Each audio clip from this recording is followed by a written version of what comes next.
如果你的婚姻不幸福，但又舍不得放手，不妨来听听我给你的建议，会让你有个正确的婚姻观。一定要点赞分享给你的老公一起看。首先，网上的毒鸡汤就不要再看了，也许他说的有道理，但并不适合你的婚姻。除了制造焦虑，对你们的感情来说没有任何建设性的价值。因为每一个人的性格不同，表达爱的方式也不一样。爱情并没有唯一的评判标准，爱不爱你心里最清楚。一定不要在冲动的情况下做任何决定，也有可能会后悔一生。争吵是婚姻的常态，感情再好的两个人，一生中都有200次想要离婚，50次想要掐死对方的冲动。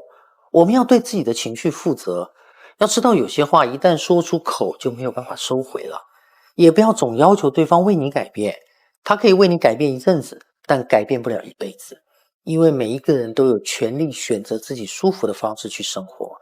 如果不想相处的那么累，那就学会降低期待值，不要羡慕别人的感情有多幸福。你看到的只是他们展现出来美好的一面，回家关上门是什么样的谁也不知道。世界上没有完美的爱人，也没有完美的婚姻。试着接受对方的小缺陷，相互磨合，才能成就好的婚姻。所谓三观不合，真的不能在一起吗？三观指的是人生观、价值观和世界观。这三观会随着年龄的增长和经历而改变。两个人在一起久了，经历了相同的事，三观自然会逐渐同步。真心相爱的两个人会彼此交融，共同进步。我是百成刚，关注我，做一个幸福的人。这些年啊，我见过很多婚姻不幸的女人，从众多咨询当中，我就发现她们的生活之所以一地鸡毛，是因为嫁给了这类男人。就是无论发生什么矛盾，她永远认识不到自己的错误，即使知道是她错了，但也不承认，随时都是一副你爱怎么样就怎么样的态度，甚至反过来挑你的刺儿，说各种狠话，把错误都推到你身上。你跟他根本没有办法沟通，还没聊两句呢，就变成了吵架和冷战。时间长了，在外人的眼里，脾气暴躁的是你，不好好过日子的是你，错的永远都是你。吵架是你无理取闹，冷战是你逼出来的。就连他犯了原则性的错误，也都是你的问题，因为你不够懂他，不够体谅他，没把他当一家之主。说的再难听一点，就是你为他当牛做马，人家就真的把你当牲口。自己为这个家任劳任怨，到头来丈夫一句关心的话都没有，还觉得你做的都是理所当然的，劈头盖脸就是一顿冷嘲热讽，抱怨挑刺。你还不能还嘴，因为只要多说两句，肯定又要吵起来了。相信很多人都应该有这样的经历吧，从满心欢喜的嫁给他，到如今的心如死灰，想要一走了之，但为了老人孩子，只能咬紧牙关忍下去。你家男人是这样的吗？如果你不堪忍受，又没有解决办法，可以来找我聊聊。今天这个视频看完，相信你跟婆婆的关系会改善很多。记得点赞保存下来，以免找不到。第一，首先要主动降低对婆婆的期待值，这是提升婆媳关系的第一要义。把婆婆当成远方亲戚，你不用像对女儿那样对我好，我也跟你保持基本的客套和尊重。第二，不要总向老公抱怨婆婆的不是，让老公夹在中间左右为难。当你试着用理解和体谅的心态跟婆婆相处时，你会发现老公的天平在慢慢的倾向于你。当儿子的能不知道他妈妈的缺点吗？他一定知道，他只是不喜欢让你提醒而已。第三，敬而远之。婆婆老是喜欢干涉你们的生活，本质上是因为她干涉她儿子已经习惯了，所以怎么办呢？最好的方法就是不要住在一起，你的生活圈不要让你婆婆来参与，也不要参与任何婆婆家的事，因为你处理好了，没有人感激你；处理不好呢，就是你惹的事儿。你就让你老公去管就好了。聪明的媳妇儿不会把婆婆当妈，无需刻意讨好，也不用委曲求全，就这么简单。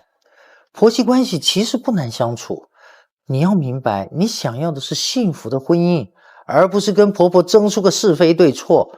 只要我们用豁达的心态去看待问题，一切都会迎刃而解。人生啊，委屈在所难免，不计较不是窝囊，而是智慧。今天跟你们聊一个比较现实的问题，也许结局有点扎心，就是你有没有想过，女人一辈子不结婚，生活会变成什么样？30岁，你每天过着朝九晚五的生活下班点个外卖或跟朋友一起聚个餐。同龄人为了家庭跟孩子放弃了工作和自由，羡慕你一个人自由自在。你也会遇到几个心动的对象，但好像都没有要结婚的冲动。40岁，你依旧过着一个人自由自在的生活，看书、运动成了你的业余消遣活动。身边的同龄人都在为了孩子的学业操心，就你过得最自在。50岁，你攒了一些钱，买了一套小房子，偶尔也出去旅游，只是经常半夜醒来觉得有点孤单。到了冬天，被窝怎么睡都是冷的，手脚也是冰凉的。你在想要不要给自己找个伴呢？但是这个年纪单身的男人大多是二婚带孩子的，想了想还是算了吧。60岁，你突然生了场大病，身边连关心你照顾你的人都没有。你打开手机，看到朋友一家3代其乐融融的样子，你突然发现自己跟世界的关系越来越远了。所以在这里我想要告诉所有的女人，结不结婚都是你的选择，但一定要问自己有没有把孤单当成享受。千万不要因为觉得结婚很累，照顾孩子很累，就不要结婚，因为这样做大概是要后悔的。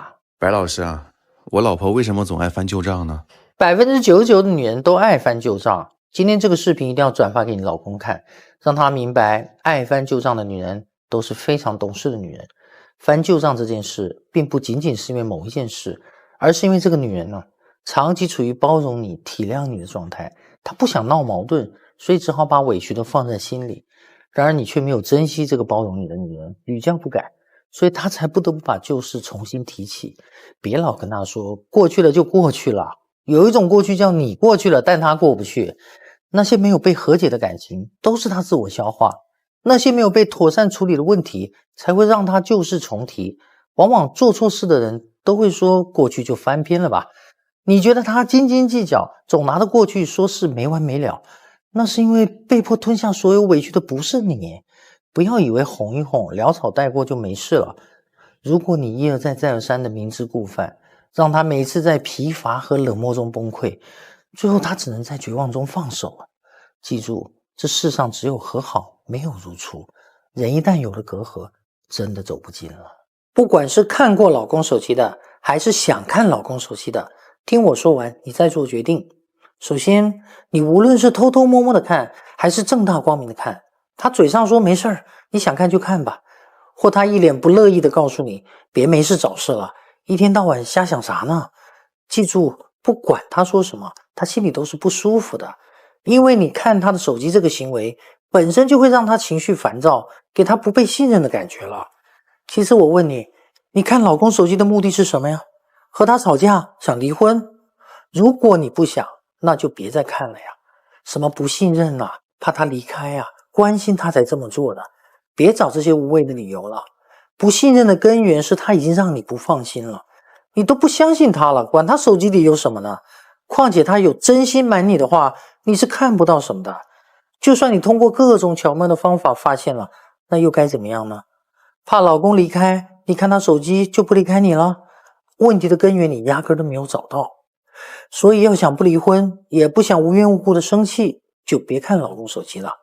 因为看这个行为就已经让你成为感情当中弱势的一方，你越看他越为所欲为。